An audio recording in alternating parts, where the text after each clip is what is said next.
Hello everyone, welcome to Toyeen Talks. Wow. How are you doing? Anyway, checking koko kin na ẹ̀yin gidi èèyàn pàtàkì. Thank you all for watching.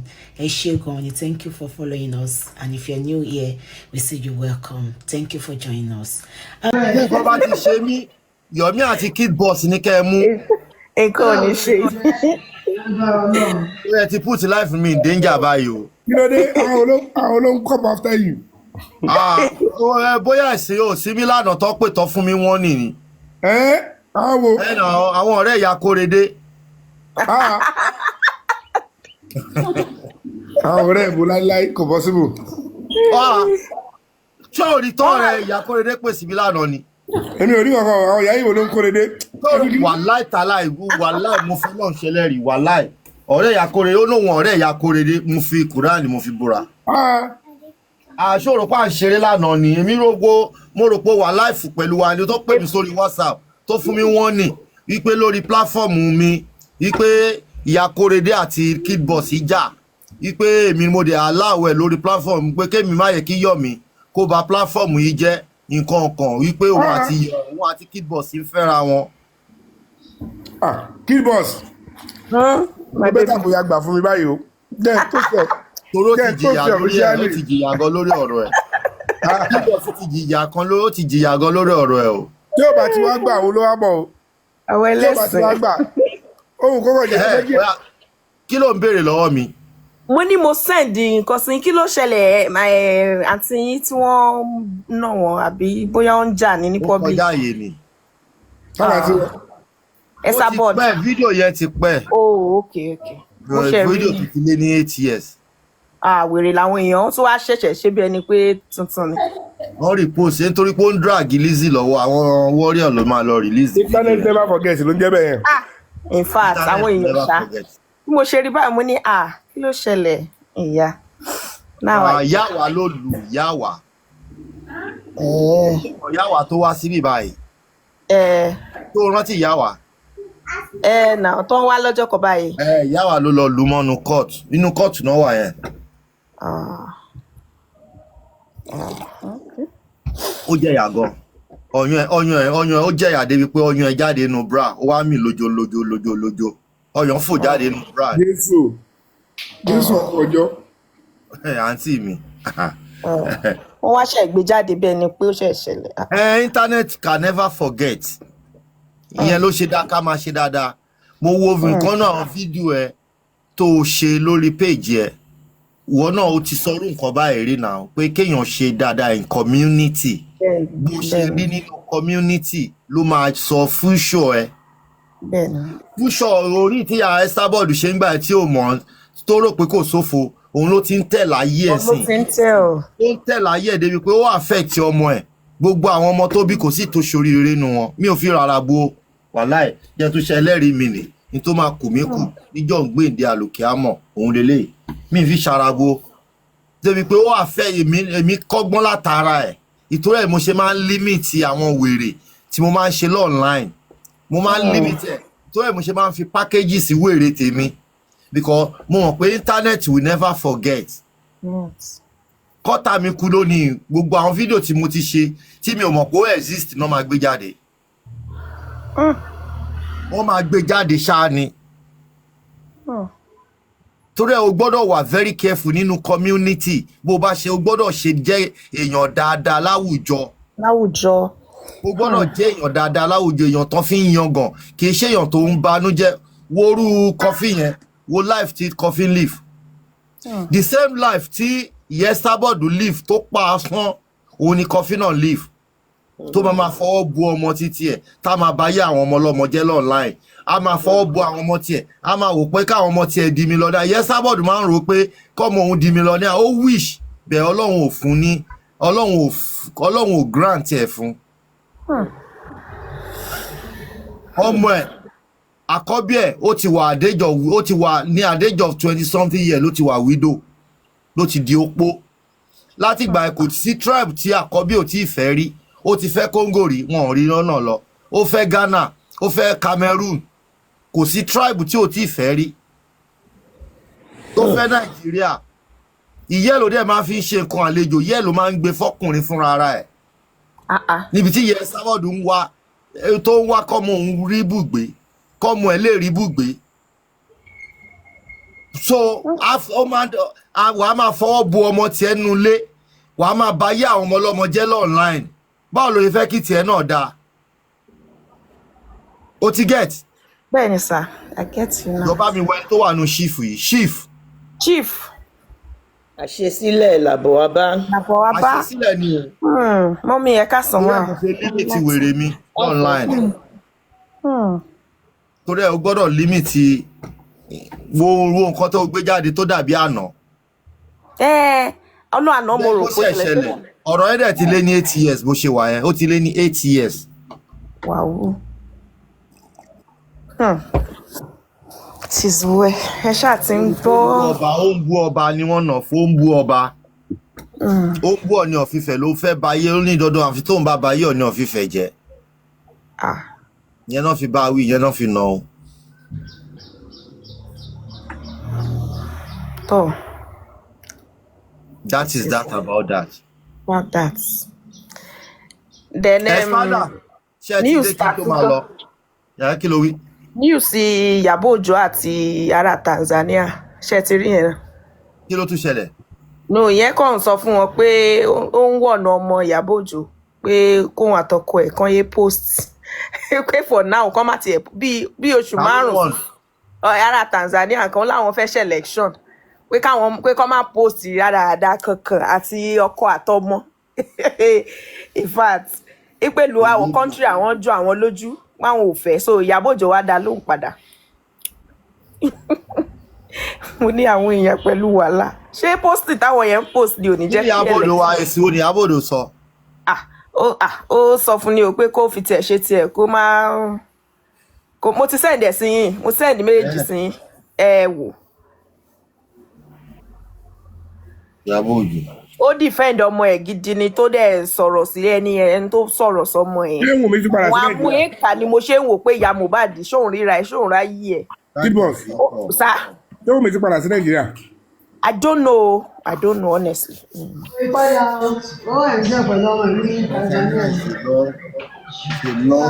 Àwọn kan ní yes in comment section. Not for you. Seem like such a sweet girl. We have welcomed you. We have welcomed you in our country with a loving hand. But Tanzania is not a fight of a life. Right of people.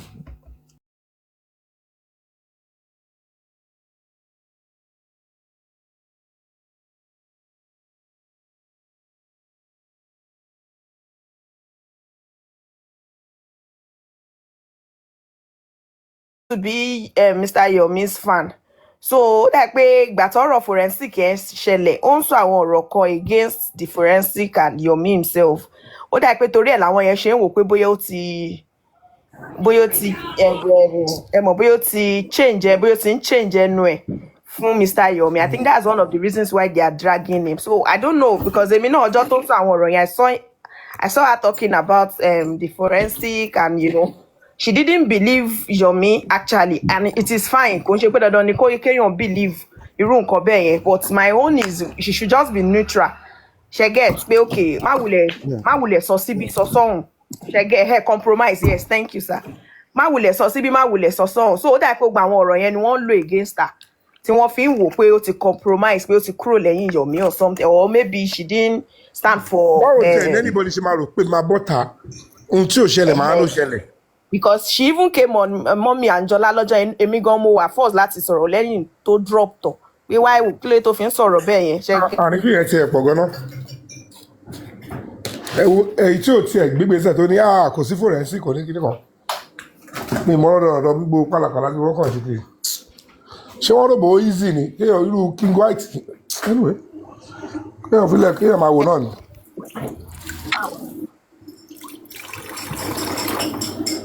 Kéèyàn máa wò ni.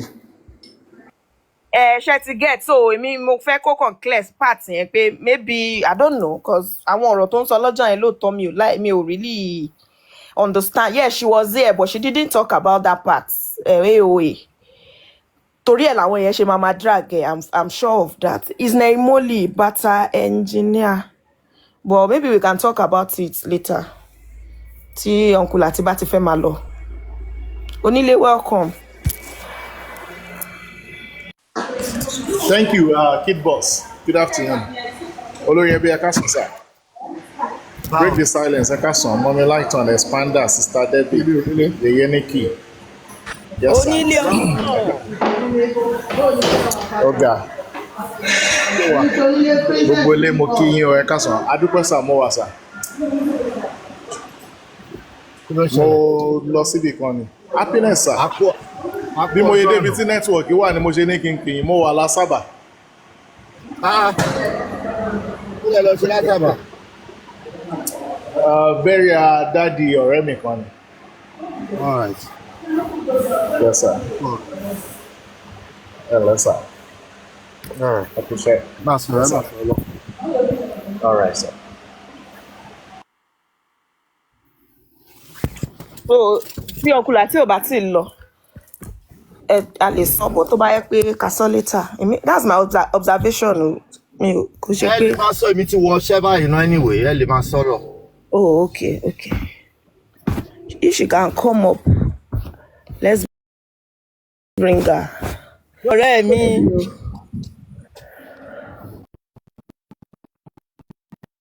Bẹ́ẹ̀ ni bá o. It's good to work. Expander. Àwọn náà busy.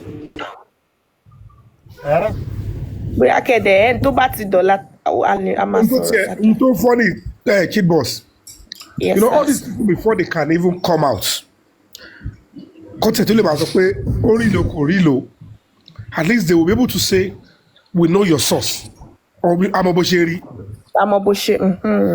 I don't know why they will come out to speak to Agbalagba just because they just want to talk. Oh, but about attack Yomi, or my family mileage. People will listen. I don't just understand. Tó bá jẹ́ pé physically ni, mélòó ni wọ́n máa lọ ṣerú wàhálà bẹ́ẹ̀ yẹn? Tí máa kó evidence jáde wá pé this is it from a phone forensic. Tó máa sọ pé no, this is not phone forensic. Tí máa dúró síwájú ẹ̀ tó lè máa sọ̀rọ̀.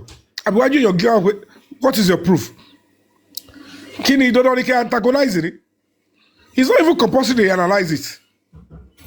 Exactly. Great point. You understand? But because it's social media, they would just anybody come back, well, kí ni brain also kò ṣe báyìí. And then they want, what if it was for forensic? One day for me classified information. And I choose to like source it out because if you will look at me. Do you understand what I'm trying to say? Yes, I do. Because me, mo ṣe fẹ́ ní access to phone in the first place. So it's quite preposterous and absurd. People should be careful. At the end of the day, they keep coming after everything you're doing. And because a lot of people are really all of the idea. That's it. Keep doing you. Uncle Lati, you can end the show. We'll talk about it later. Okay. If need That issue is that the natural part. No, I'm not reason.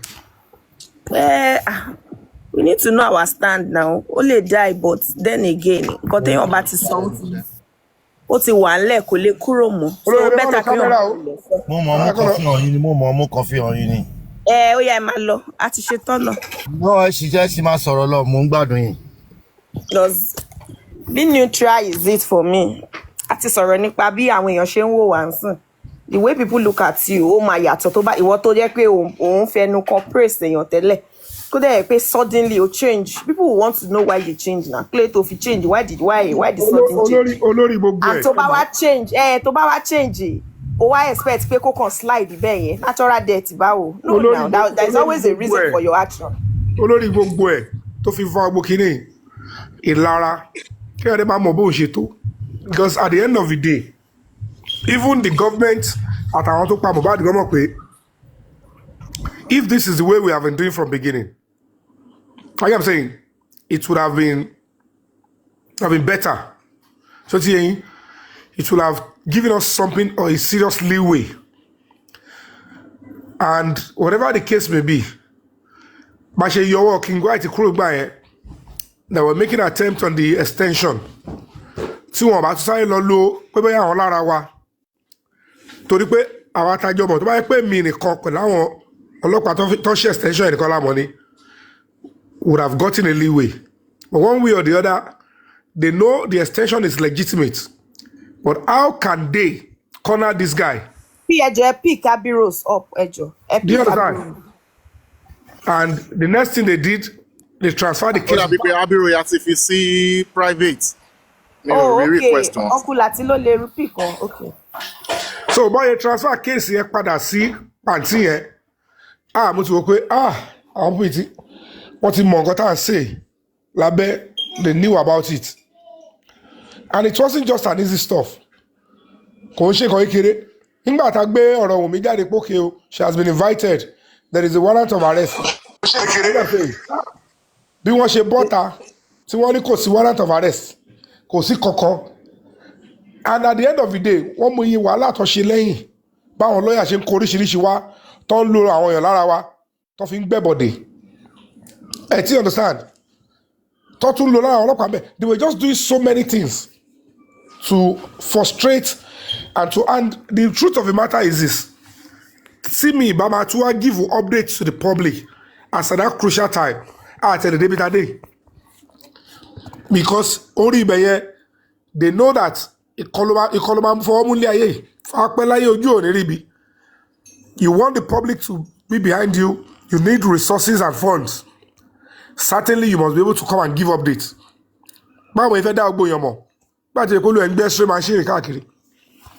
So any power between money resources to me or need that to our public. I move fast and I get results. I move fast and I get results.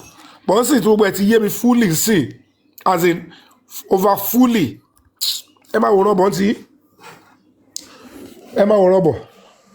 All right. Good afternoon. Mr. Yomi. Good afternoon. Please, 1 minute. Good afternoon, Leo. 1 minute, please, 1 minute.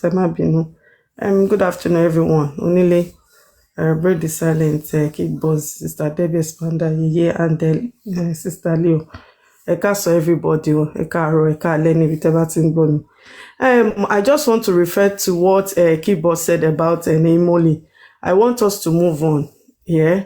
And I don't believe, it could be Tori Eloshe sorrow Nekpa, but to me, I don't think so because, and Neimoli is part of us as well. The same thing is still with Mr. Yomi. But sometimes, say your bawa confused, maybe your man first or mind there. I think that is Neimoli opinion.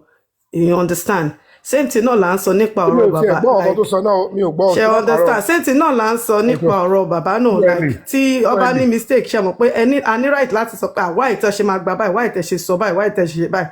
The same thing náà ni again pẹ̀lú nǹkan tó ń ṣẹlẹ̀ lọ́wọ́lọ́wọ́ pẹ̀lú Neimoli náà. Opinion ẹ̀ ni ó kàn wò pé tó bá rí báyìí ó ṣe máa rí báyìí. Ṣé understand? So me believe pé nǹkan tó bá wù wọ́n àwọn ló nẹnu wọn, nǹkan tó bá wù wọ́n kó rò, nǹkan tó bá wù wọ́n kó sọ, that's their business. So ti yé yín. Abiroya tó bá jẹ́ opinion ẹ̀ ni then face the person, you and the person ẹjọ́ wà nínú box kan béèrè question tí kò bá yé other than you saying it at the person's back. That is what Yoruba will call ṣọ̀rọ̀ láàrin ajénímọ̀ ní pẹ̀kọ̀rọ̀. Opinion fine, we disagree to agree, beautiful, but when you are with somebody face ask questions, those questions that you think any other person cannot even ask the person, ask the person. But by the time you are saying it at the person's back, and people will be looking at you that are you two-sided. I don't know if you understand. Also, Let me just quickly make this submission. I'm on a transit. I'll drop now. Sorry, the thing is that, like Abi Roya said, Neimoli is one of us, and she's this kind of person. Your opinion might not be my opinion. Yes. Your opinion cannot be my opinion. My opinion cannot be your opinion. Because we are on the race with Mr. Yomi does not mean we should be at his back or behind him. Or anyhow, but Neimoli, I'm just trying to make analysis. So Neimoli is the kind of person she will make analysis of it, and she doesn't mean any. I've meet with her. We have crashed together. But I now come to understand her nature, I kind of person. If she say now as we are talking, always Yomi be cooking and nobody lost it. Are you getting me? You might not understand that better, but I know her very well. I understand her very well. She is not against Mr. Yomi. She's a matter of fact, Amoya Auto Tibaja Lojumi because of Mr. Yomi. She have fought like 3 different people in my presence because Apart of from Mr. that, Yomi. Imoli, I've known Imoli since we started this justice as well. I have not even seen Imoli. I know her very well. Like, Mr. Yomi, I'm hearing you, sir. Hold on, Fabiyi. We have to keep learning. It's a learning curve. Number one, if I can come out and tell you that King White was invited to come and work with his phone, and then so that police can forensically lift evidence out of the phone.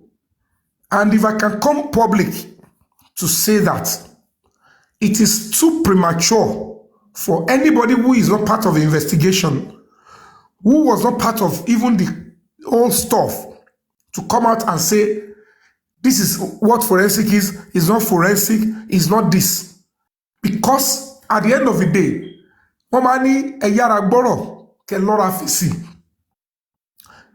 and the truth of the matter is, it will not do any advantage.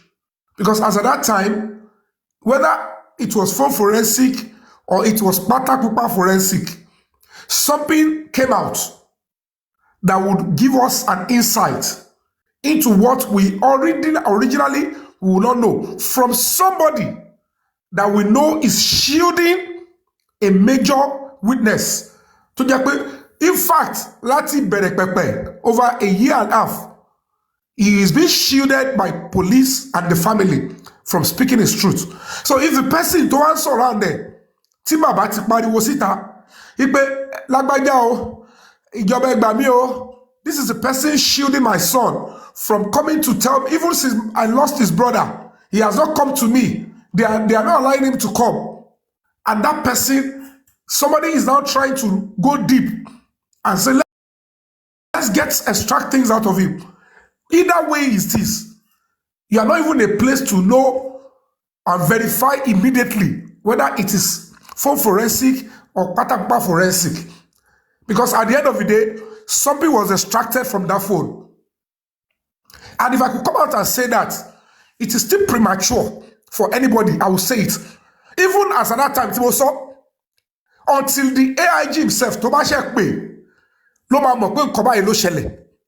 he will not come out and say, no, they didn't do it. He will tell you, I will get back to you and I will give you feedback. Even PROs don't go till until Toba get back to the officers involved. Now, you now see people on social media running that kind of struggle. I operate on the premise of an NGO.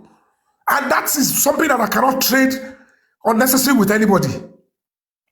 This is what has been done for me. This is what I was told they did. This is what I got. Mo wà nílùú òyìnbó, mo sọ pé wọ́n get confirmed láti Nigeria. Èèyàn kan sọ pé kò ṣe fún forensic. Kí ni kọ́ wá pè? And they are flying around with all the nonsense because there are people to work on terrible like káàkiri. Mr. Yomi, ẹ má bínú sá, mi ìfẹ́ kẹfẹ́ ní ti fi ṣe ìbínú torí nǹkan tó wà wájú yín o. Let me now remind you, àjọ wà ń bẹ̀, we left there 11 p.m. at night. Níjọ́ tí wọ́n mú King White. Before I got to my house, it was around to 2 midnight. And you too, before you got to where you were going to, was after 1 midnight. Now, before even God and man, and which I am a witness, this boy spent 48 hours. When all the basketball has been going on, I only said something. Money for what I know and which I know very well. Adura lo 48 hours níbẹ̀. Adura, there was a lawyer that came for him. Wọ́n ti ẹ̀ mọ̀, wọ́n mọ̀ nítorí pé Karimo tó ń lead tó ń bá wọn ṣarajọ. Because mo rántí pé àjọ tún jí ẹ̀yin pè mí pé ká pàdé ń bẹ̀ 7 the next day. Leo, Sir, yes. sir. Sorry, can I quickly say this? All right, sir. Ní sọ wípé kí Mr. Yomi kó má fi ṣèbínú torí kò sí ẹ̀dá alààyè kan tó máa wà láyé yìí tó máa ṣiṣẹ́ tó dẹ̀ máa ráwọn kan tó ń daṣẹ́ ẹ̀nù tó dẹ̀ máa sọ fún ẹnìyẹn pé kó má bínú pé kó máa ṣe lọ. A kàn máa sọ fún wọn pé kán jọ kán má jẹ́ kí bínú yẹn kó pọ̀ jù ni. Kò séèyàn kan ṣoṣo báyìí when you know you are working tó ń ṣiṣẹ́ táwọn kan wá jókòó síbì kan tó wá ń daṣẹ́ yẹn rú tó ń useless effort tó dẹ̀ mọ̀ pé iṣẹ́ tó ń ṣe kò ń ṣiṣẹ́ kékeré mostly ó tún wá jẹ́ wípé iṣẹ́ tó tún lè la ẹ̀mí lọ àwọn kan wá ń rò pé bóyá kò sí nǹkan kan wọ́n dẹ̀ ń fi ọ̀rọ̀ ẹnu lásán dànù kò sí bí náà ṣe ní bíyàn but èmi kàn máa sọ fún Mr. Yomi pé ẹ jọ̀ọ́ for the sake of nǹkan tẹ́ gbé sọ́wọ́ ẹ má jẹ́ kí ọ̀rọ̀ wọn bí yín nú jù ẹ má bínú ẹ má jẹ́ kó pẹ́ jù. Nǹkan tí mo ti wá sókè torí mo wà lórí onílé ṣé mo lè. Yes ma Abiroya, yes ma. Èmi ò fẹ́ tí mi gbọ́ nǹkan kan báyìí tí Naimoli sọ. Ẹ ká sọ̀rọ̀ lẹ́yọ̀ kọ̀ọ̀kan ẹjọ́. Mi ì tí ìfẹ́ tí mi gbọ́ a single word, not even a sentence, up until now. Mi ìfẹ́ tí mi gbọ́, but people were saying it just the way they are saying pé ó sọ̀rọ̀ ọ̀rọ̀. But whatever the case may be, it's not even about her only. I'm talking in general. That ẹjọ́ ẹ jẹ́ ká wò báyìí. Ẹ wo adúrú wàhálà tá lọ ṣe tá lọ fi gbé àdúrà. Don't forget that kò ṣe first time tí máa wá àdúrà lọ síwájú ọlọ́pàá nìyẹn o. Ṣé get me? He was there before. Kó padà wá ní ò padà wá. Then I have to go into that operation and they took him down. Ẹjọ́ ṣé tí ọba máa dúró àdébẹ̀ yẹn tó bá gbọ́ tó bá choose láti sọ bí wọ́n ṣe pa ẹ̀gbọ́n ẹ̀ gbogbo ẹ̀ ṣé mi ni máa stop ẹ̀? Yes, and Naimoli is there. She can come up. And moderator, you can bring her. Do you understand? So it is if she's not on private, I will be able to bring her. But if she's on private, it is only Olori Ebi that can bring her. Mole tó bá ti wà ńbẹ̀ máa gbé wọlé. Ó ti wà ńbẹ̀. Let her come, please. Do you understand? Okay. No. It's just a clarification. There's not. You know, I know she's with us. I know she has been. I'm not going to lie. Mo mọ̀ pé ó máa ń analysis, ó máa ń sọ̀rọ̀ dáadáa. She get. But ọjọ́ yẹn tí mo tó wá, I was there now. Lórí Mommy Anjola and other platform. The way she was talking about, what has changed? Kí ló ṣẹlẹ̀? Èmi ti rò pé òun àti Mr. Yomi jà. She get. But later tí mo tún wá ń gbọ́ tí wọ́n ní pé wọn ò jà pé that's how she knows that. Kí ló sọ gangan méjì? Kí ló what no, that is a pé kò ń ṣe forensic. You understand? Pé tó bá I don't even know that pé èèyàn kan gan to send the screen record there. Màá wò bóyá mo ṣe ni. So mo wá wà confused. So àárọ̀ yìí tó wá but because one co-host àárọ̀ yẹn mo ti fẹ́ bẹ̀rẹ̀. But because one co-host I could not come up. So I just want to know her stand. It's nothing. So it could be èmi wò pé bóyá torí ẹ̀ làwọn yẹn ṣe wá non-drag ẹ̀ pé So you that you always she's up now. She's up. She's with us. Okay, now. Naimoli, good afternoon. Good afternoon, Nahi. Good afternoon. Good afternoon. Yes. It's about like last week that the forensic issue came up, and then I heard you talking in some platform. I didn't even know you have not confronted Yomi. I actually thought you have confronted her, but now he said he hasn't even heard anything about you talking down on the forensic and no. So I just want a clarification that what's changed, what has happened. Could it be because of that people are dragging you because you were always singing your mispraises, and at another point you are now talking down on that forensic, that what has happened or what has changed? That's the question. Okay, thank you. To answer your question, I don't know the people who dragged me, that I'm behind someone or not behind anybody. I don't know them. So maybe if I don't meet, if they're relevant, I guess it will come across me. They might be irrelevant people, number one. Number two, I didn't drag Yomi.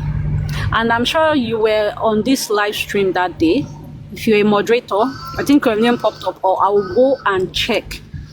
I got muted when I was typing and asking a question. I got muted. Now, by the moderator on this live stream. Then I came across... No, not here. No. Yeah, I'm starting from here. I got muted here. Okay. Yomi was here now. It was here he started the whole reading of the discussion. And you were laughing. you Them you were said laughing that day on the comment No. I section asked a here. question. So some I was people were Kid asking boss, you hold that on. what Kid boss, hold on, please. Kid boss,